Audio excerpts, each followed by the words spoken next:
গত পরশু প্রদীপ ভান্ডারী কেন্দ্রীয় মুখপাত্র বিজেপির জানিয়ে দিছে যে আলাদা রাজ্য হবে না।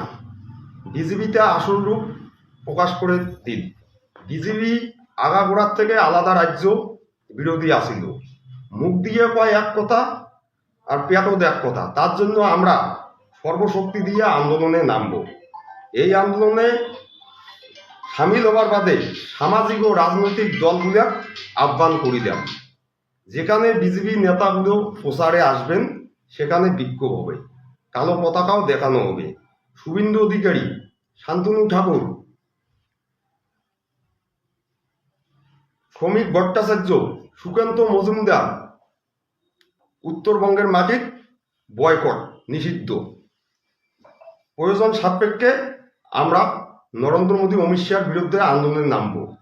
যেহেতু এটার মাটির মানুষও দীর্ঘদিন যাবৎ আলাদা রাজ্য করবে, আলাদা ভাষা করবে, আলাদা কেন্দ্রশাসিত রাজ্য করবে, নারায়ণী সেনা করবে, ঠাকুর পঞ্চানন বর্মার মুক্তি করবে, এই কথা কয়া এটাকার মাটির মানুষের বিধানসভা কি লোকসভা ভোট নিয়ে বিজেপি বৈতরণী পার হইল।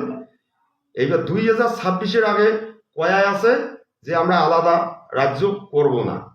তার জন্যে আমার কান্তাপুর প্রোগ্রেসিভ পার্টির তরফ থেকে বিজেপির কান্তাপুর অধ্যুষিত এরিয়ায় যতগুলো ডিস্ট্রিক্ট আছে, অঞ্চল আছে, ব্লক আছে, আমরা বিজেপি বিরোধী আন্দোলনে নামব। গত নির্বাচনে আমার কান্তাপুর অ্যাডমিনিস্ট্রেশন কাউন্সিল দেওয়ার কথা ছিল, আজও কিন্তু এই দাবি নিয়ে রাজ্য সরকার আমাদের সঙ্গে আলোচনায় বসলো না।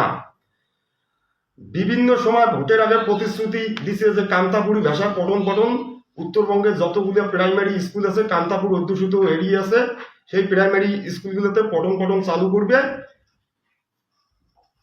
একজন করে শিক্ষক নিয়োগ করবে। আজও সেই ডিমান্ড রাজ্যসভা পূরণ করলেন না। যদি 26-এর ভোটের আগে রাজ্য কি কেন্দ্র আমাদের ডিমান্ড যদি পূরণ না করে, আমরা আন্দোলনের পথে থাকব।